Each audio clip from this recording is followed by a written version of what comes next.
Time, the silent herald of life and death, success or failure, the unseen force that measures man's destiny, reaching its most fateful moment as it slowly strikes the 11th hour.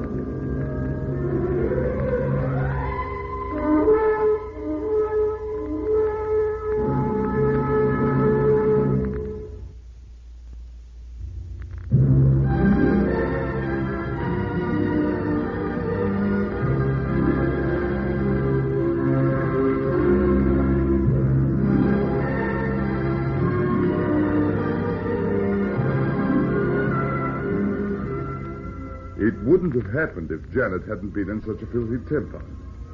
Now, let's be fair, if we both hadn't been in such a filthy temper.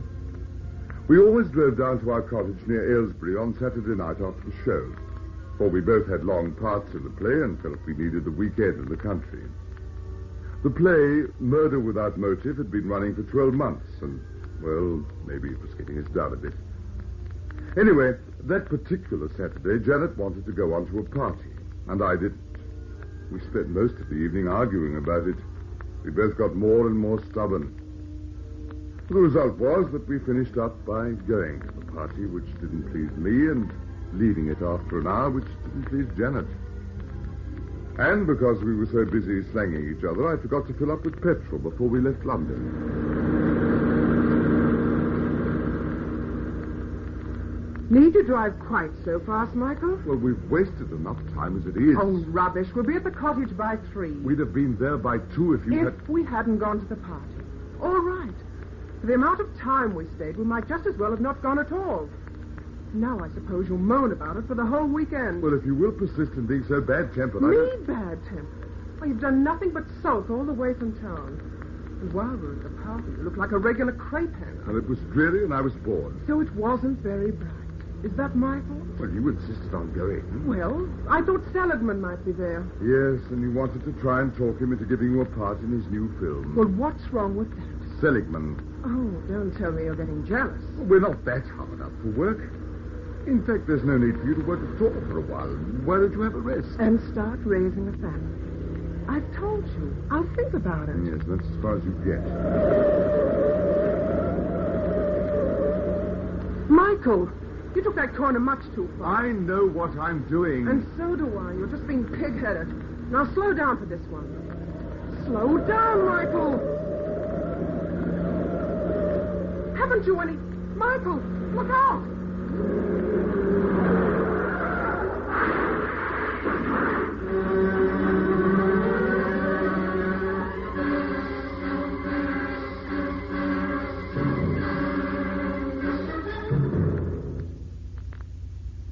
It wasn't my fault, but it served me right because I was going too fast. The big lorry was slewed 3 parts of the way across the lane. Quite evidently, I wasn't the only one who'd taken the corner too fast. We hit the rear of it with a glancing blow, shot up the bank and down again, and pulled up in the middle of the lane some 30 yards further off. You all right, darling? Yes, I'm all right. It wasn't your fault, Michael. Get out, both of you. What's biting you? The accident wasn't our fault, Are you getting out? Or do I pull you out? Now, look here, Shut up. Move. Lenny! All you... Take your hands off me, all right? Oh, you what? You better come until you... Hey, Lenny, cut it out. What's the idea? Cut it out, I said. I'll deal with it. Don't you want me to get... I said I'll deal with it. Now get back to the lorry. The big oaf reluctantly released me and slouched off, leaving me wondering whether I'd have a broken neck in another couple of seconds. As I tried to massage some feeling back into my shoulder, I watched the second man warily. He was a tough, hard-faced looking individual. But at least he didn't try to tear me into 2 pieces. You've had a lucky escape. Yes, so it seems, one way and another. You took that corner too fast. Yes, and it looks as if you did just the same a few minutes earlier. That's right. So I think we'd both better forget about it, don't you? Well, that's a thought. Is your lorry damaged? Well, nothing that a lick of paint won't put right. Well, we've only dented a mudguard. So in that case, we'll get going again. Yes, you do that. Your friend's a bit primitive, isn't he? You're being funny or just plain nosy? Oh, you're a bit touchy as well. Janet. Think so? I wouldn't be too curious if I were you, lady. Well, Pipe down, Jan. We don't want any more trouble.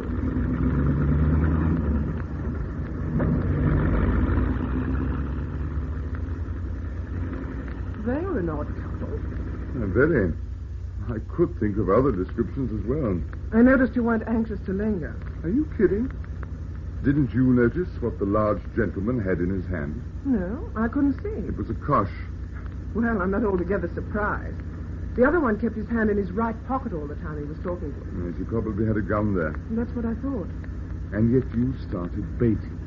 I wanted to see whether he'd pull it. Oh, look, darling, we're not on the stage now. When people pull guns in real life, they're loaded and not with blanks. Sorry, Michael. I've got used to that kind of scene in Murder Without Motive. As they say. But just try to remember that in this case, they haven't got to stick to the dialogue of Act 3. When those sort of chaps start ad-libbing, the going's apt to get rough. Yes, you're right. And that being the case, suppose you turn off to the left, just along there. Down a car track? Why? Because it is a car track, and it's too narrow for the lorry to come down it. The lorry? Have they started it? Soon after us. They're just around the next bend. And coming pretty fast. Well, in that case, I think we'll have our lights out.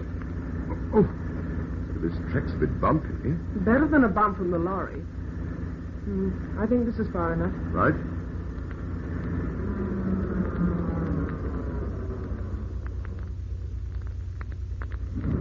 See anything? Just a minute.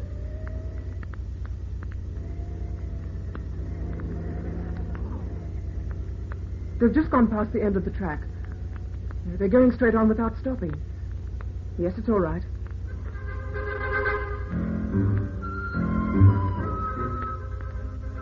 We sat in the car and smoked to let them get well out of the way. Janet crooked her little finger and linked it in mine. A sign that peace had been restored and the bad temper on both sides was forgotten. Mickey, Hmm? what do you think they're up to? Oh, I don't know. Maybe nothing. Oh, perhaps we're letting our imaginations run riot. The play's been running too long. I'm thinking too much like Detective Inspector Morton. Possibly. Yet, I don't know. After all, if we didn't actually see the gun, you didn't imagine the kosh. No, that's true. Ordinary lorry drivers don't go around koshing people just because they nearly had an accident. No, there's something phony about them and dangerous. Oh, well, anyway, they're out of the way now. Shall we go? All right.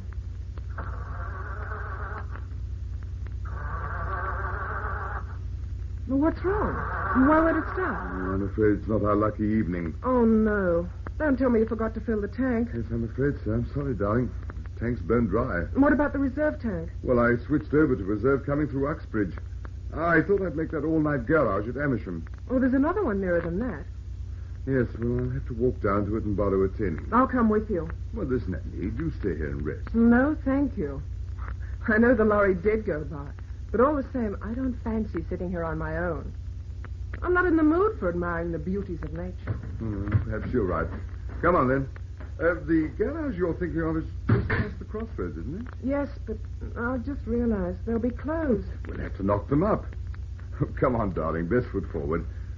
Yes, we've got 20 minutes walk ahead of us.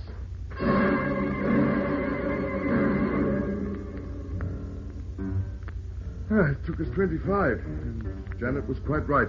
The garage was closed. They're probably in bed. Well, we must get some petrol somehow. I'll wave a couple of quid at them. If you get the Oh, chance. don't be like that. Anyway, I'm going to knock until they do wake up. We're closed. You see? I'm sorry to disturb you, but we're in a bit of difficulty. We're not serving anybody now. Well, if you could just let us have... I said we're closed. Yes, I know, but... Please, or I'll take the dogs on you. Well, how do you like that for service? Oh, come on, Mickey. Well, of all the nerve. All right, darling, take it But easy. we must have some petrol. You won't get any by shouting at him. After all, he doesn't have to open up. Come on, let's snoop around the back.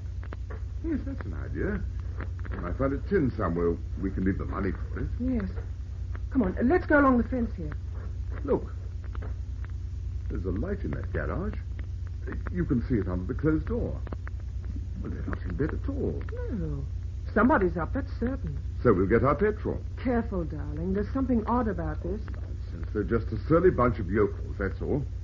Oh, I'll give them a knock on these doors. Oh, Mickey, please. Let's go quickly.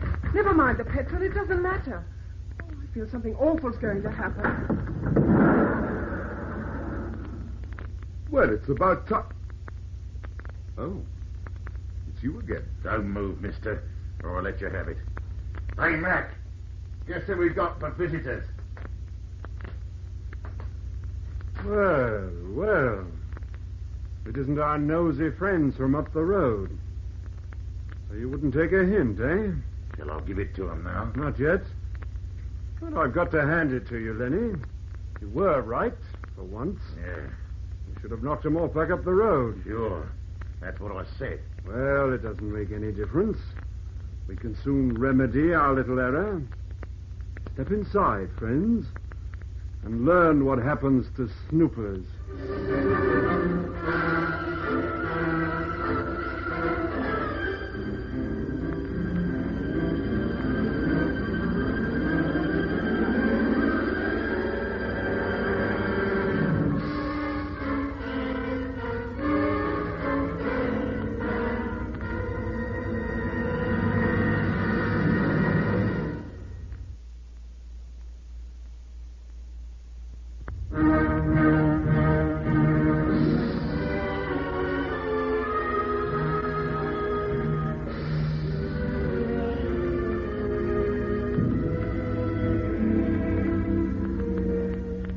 Mac's invitation wasn't the kind I welcomed, but there wasn't any choice about it.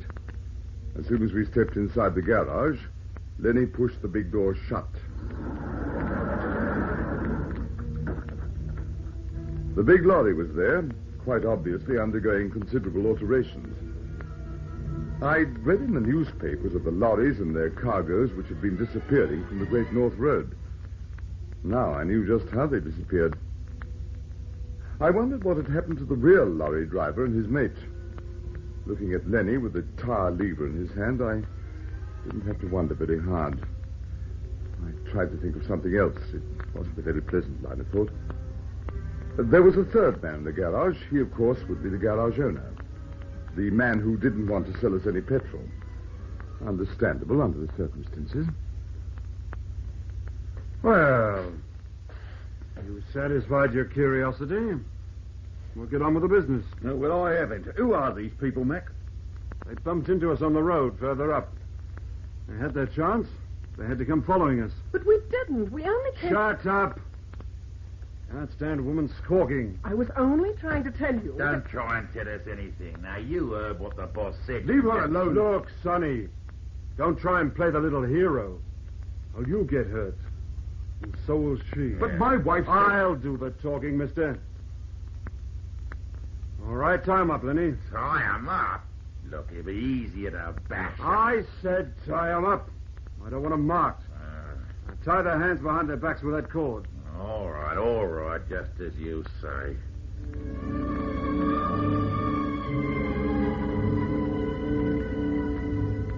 It almost seemed like the third act of the play. I put my hands behind me, as I'd done every night for 12 months.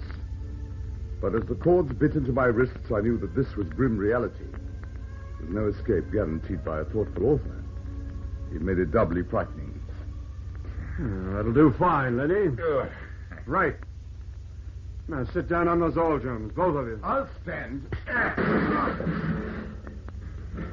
why didn't you sit down before, eh? Lenny. You're always so impetuous. What? Impetuous? Now, you'll have to excuse my friend. He finds words of more than one syllable a bit difficult. What? But he's a man of action. That's right. Perhaps you've gathered that by now. Now, don't knock him about, Lenny. Unless you have to. Oh, well, you know I never do. There's some people just never learn. I think he's got the idea now. Oh, Mickey, are you all right? He's all right, just a bit shaken. He's learning the hard way. Oh, my wrists.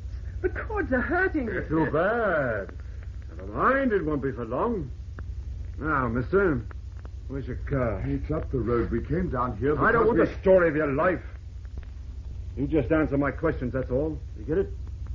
I get it. Oh, the learning. Now, get into this car.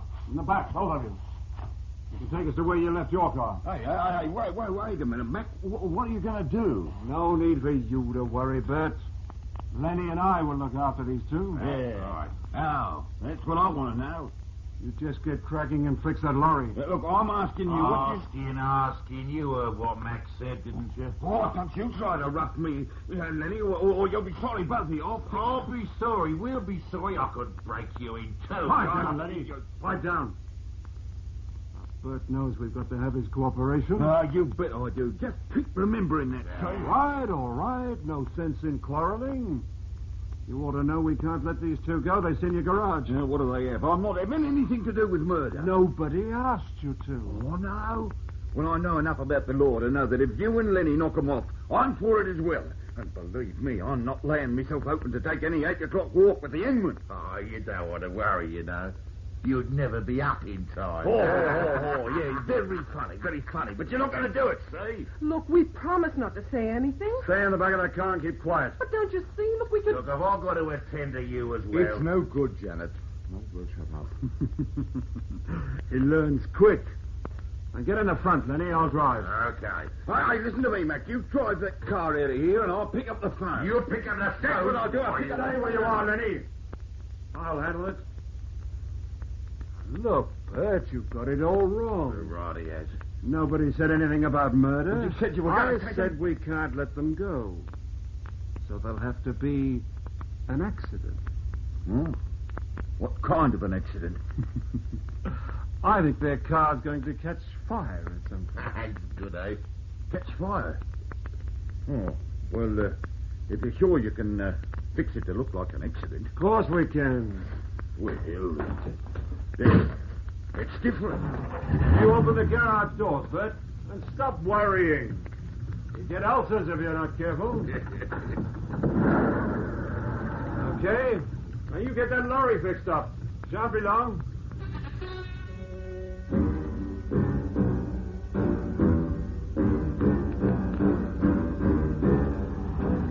I could just make out Janet staring wide-eyed in the dark.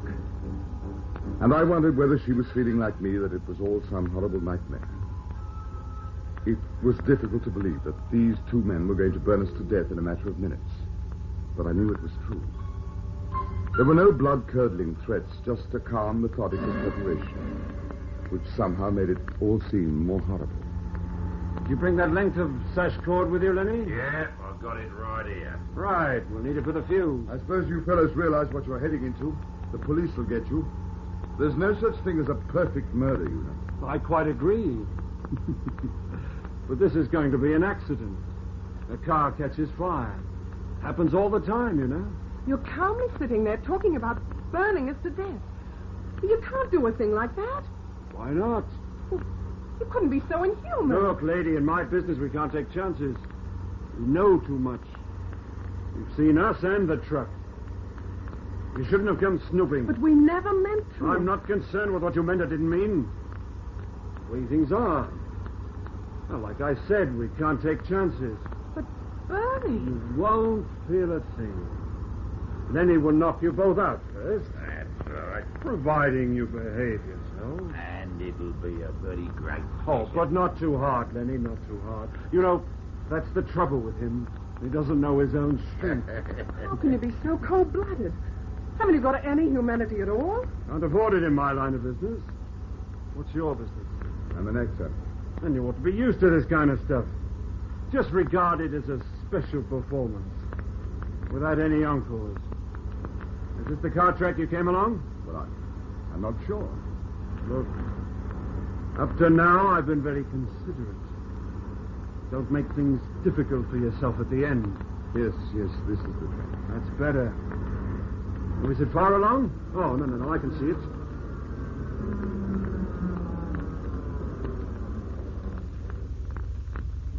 Ah, here we are. How'd you get Lenny? Right. Now, how about you two? I said hop out. It'll only make it worse if Lenny has to drag you out. Huh. That's right. Bit of cooperation and you won't feel a thing. Right, once over lightly. Hold on a minute. I want to ask you something. What is it? Make it snappy. Just as a matter of curiosity. What? That word again? Might as well be consistent.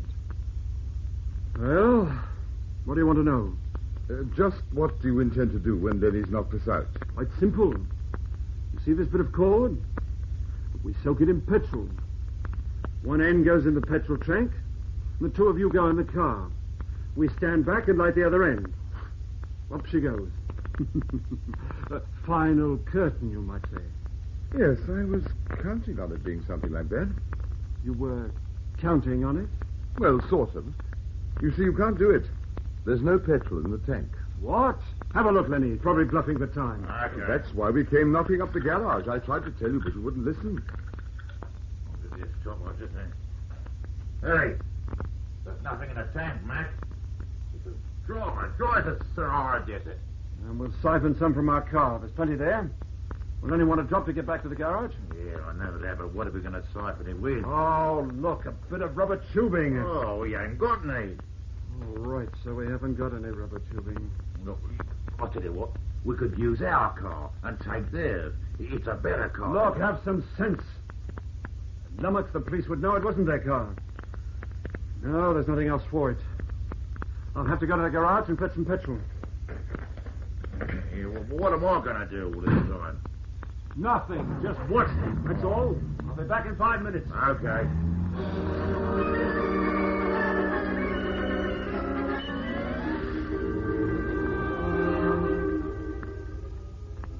So we had 5 minutes grace. But I couldn't see what good it was going to do us. Our hands were tied behind our backs, and I had no illusions there about what would happen if either of us tried to run or fight with our hands tied. I tried to think what Detective Inspector Morton and the play would have done. And then I thought of the last act of Murder Without Motive. It was a slim chance. And it all depended on whether Janet picked up her cue. Now, don't move, or you'll get it now. My wrists are hurting. Oh, now, so what? You won't be feeling anything in a few minutes. That's a line from the play I'm appearing in. You see, we're both tied up and... Oh, I hope you've got good understudies. Not tied up tightly like this, of course. And so, you get loose, I suppose, eh? And then the villain gets his, and I'm the villain. That's all right. You know, but you won't, not this time. Yes, I know, that's the difference. You see, in the play I say to him, you've been very clever, Barrett, but there's one thing you haven't allowed for. I knew Mary hadn't committed the murder. You mean you never really suspected me, Bill? Yeah, just a minute. What are you talking about? What's the caper? That's what she says in the play. I only pretended to suspect you to put friend Barrett off his guard. Oh, is that so? Well, you'll have to bring the curtain down now. I can hear Mac coming in the car. You remember how it finishes, Janet? Of course. Then no! Oh! It worked. She's out cold. Come on, quickly. Across the field into that wood. They'll never find us in the dark.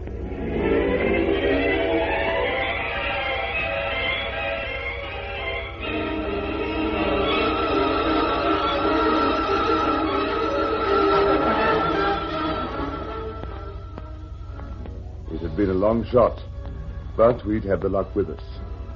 I hoped that Janet would catch on, but unless you do it together, it's useless.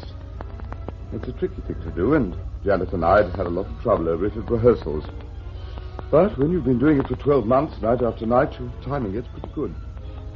I butted Lenny in the chest with my head while Jan threw herself against the back of his legs. And that was curtains for Lenny. Well, the police caught them a few days later. But we aren't playing in Murder Without Motive any longer. We find that third act a bit too grim for our liking now.